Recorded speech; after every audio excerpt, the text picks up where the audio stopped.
like to talk about today? I think just work in general and kind of how I'm feeling towards work, given that I'm feeling a bit disillusioned at the moment, a bit unmotivated, I think. So, you say you're feeling demotivated. What do you mean by that? I'm noticing a big difference. Previously, I would wake up in the morning and feel really kind of engaged in what I was about to kind of take on the next day, whereas now at the moment I'm kind of waking up and not really looking forward to going to work, which I think is a bit worrying because work's such a big part of your life, and yeah, don't really want to be spending 8 hours a day plus doing something that I don't really enjoy. Okay. So, what sort of things is it that you're not enjoying? At the moment, I think we've gone through an acquisition at work, so there's a lot of things that are up in the air, and we've had a lot of senior leadership roles change, and then had new people brought in who haven't really kind of got going yet. So we feel like we're in this in-between stage at the moment, whereas it makes me feel like, because I'm kind of second down from the execs, it's quite difficult to know that what I'm doing is good when there's not really that leadership there at the moment.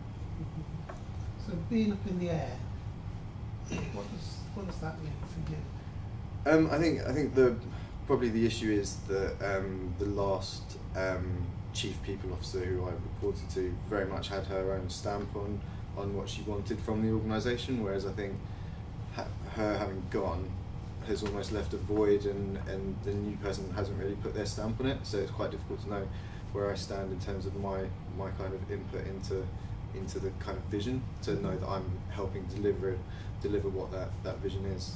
Okay. So there's uncertainty.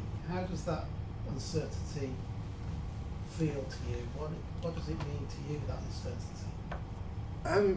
Yeah, it's quite difficult because there's even uncertainty around my role and what it's going to look like, and whether I'd have to kind of reapply for the job that I'm currently doing because there's someone else who does a slightly similar role elsewhere. So there's obviously uncertainty around that, but I think it's bigger than that. I think it's more everything just feels very unstable at the moment, and no one's really sure where they stand with anything, let alone just their own current jobs. I think there's just question marks everywhere, and being involved in some of the conversations here and there, lots of things are kind of coming back quite contrary to what I thought was going to be happening, and then I'm hearing other people speak about other bits, and it just leaves you a bit of a sense of feeling uneasy. Okay. So those question marks, how are you dealing with those? I'm trying to seek clarity as much as I can, but then there's only so much that can. I think because decisions are still yet to be made over certain things, it's quite difficult to seek clarity when a decision hasn't been made. So you're in that awkward in between stage. It's once a decision's been made, you know where you stand and you know what you need to be able to do to kind of work towards something. But until you actually have that clarity, it's quite difficult in my kind of role. I mentioned clarity a lot. Yeah. Yeah, so I can elaborate. Yeah, it's just more. I think you've got, especially when you're merging two organisations, you've got two very different cultures that are trying to kind of become embedded. And I think when you've got someone in a very senior position who's just come into the organisation, it's quite difficult for their vision to feed into the two organisations, to kind of bring them together, to kind of have one culture, to have one set of objectives. And it's not something that happens overnight, so I think it's the process is starting, but it's just a very uneasy time for everyone involved, because it's not just our department that's happening in, it's across the whole organisation, because everyone will be experiencing the same thing. But from an HR perspective, we're expected to kind of support other people going through it when we're going through it ourselves. So it's a very difficult situation to be in. So there's a lot of confusion, lack of clarity. Yeah. Why is that important to I think everyone wants to know that they're doing a good job and what they're doing is worthwhile. And I think that where I previously with my previous manager, I definitely had her on my side, and I was very much on her side, and we were kind of pushing it very much in the same direction, and very much had the same outlook on things. And I think when you don't have that and you have to build up that relationship all over again, it puts you in quite a vulnerable position that I might not have the same kind of relationship with the new person coming in, and that may affect me further down the line. Okay. So what makes you vulnerable in that? You talk about the potential new relationship. Yeah.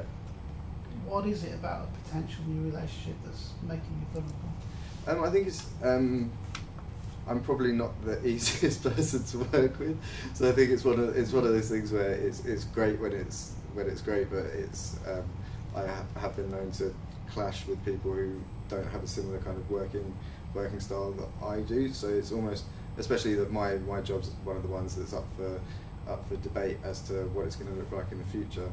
My relationship with the new person puts me in a situation where I may be vulnerable to change, or for my role to change in a way that I wouldn't necessarily want it to be. So it's that vulnerability, not knowing what that person thinks of me so far, I think. So you're talking about vulnerability, but you're kind of suggesting a fear of this new. Yeah, I don't know that it's a fear. I think it's one of those ones where if I'm going to be doing something, I want to know that I'm doing it for a good enough reason, and I don't want to do something just for the sake of doing it. Whereas at the moment, I'm kind of going through the motions and doing what I think, but then I don't want to suddenly have it turned around and say, well, everything that I've done was almost worthless, and they wanted me to kind of push in a different direction. So I don't know if it's fear, and I don't know if it's vulnerability. I think it's more just a bit of a waste of time, and yeah. How likely do you think it is that it will be a waste of time? Or how unlikely? I don't know. It's one of those things. I think when you're in an exec position, you can kind of, whatever the flavour of the month is, you can say that you're pushing forward for X, Y, and Z, and if the previous work I'd done, it's not going to be completely wasted. It's just going to be seen as, I'd much rather have been spending my time doing something that I'd already had the direction that the person above me kind of wanted, but until I've got that direction, I'm doing things not being 100% clear whether it's right doing them. So in terms of, you're saying you're doing things without a direction. Yep. And saying about flavour of the month, there's different flavours of the month, Mm-hmm. that can be created by this direction. So what's your flavour of the month? Without getting too technical, my stuff at the moment, so essentially when you bring two organisations together, you have to make synergies in terms of cost savings and all the rest of it. So the bits that I've been doing are trying to make cost savings without kind of necessarily affecting staff in a negative way, so kind of improving retention, reducing turnover, staff engagement, training and things like that, whereas the new boss, there's the potential there that she may just say, well, outsource.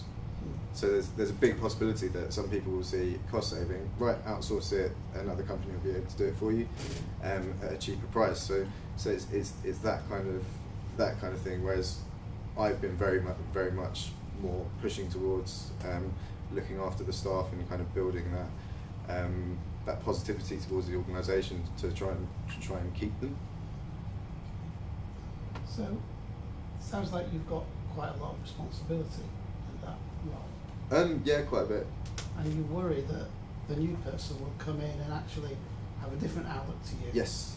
And that lots of people might be harmed by that. Yeah, essentially.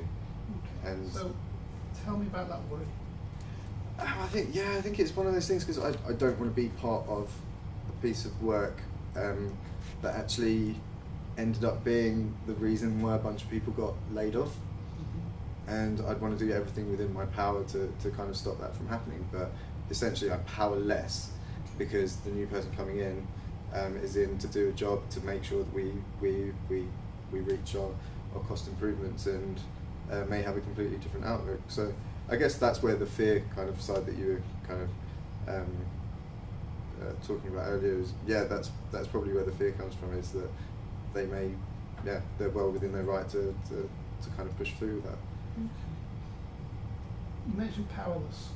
Yep. Okay. So think about that a little bit more. Tell me a little bit more about that. I think it's an interesting one. I've got quite a lot of influence within the organisation, but with that influence is from being very much on the same page with a lot of senior people, and I think not necessarily having that so much and not having so much influence can affect the decisions that get made going forward. And it was much more comfortable knowing that I had someone as almost an ally, or I was their ally, to be able to push through what the kind of agenda was. Mm-hmm. So what would make you more comfortable? To be sure.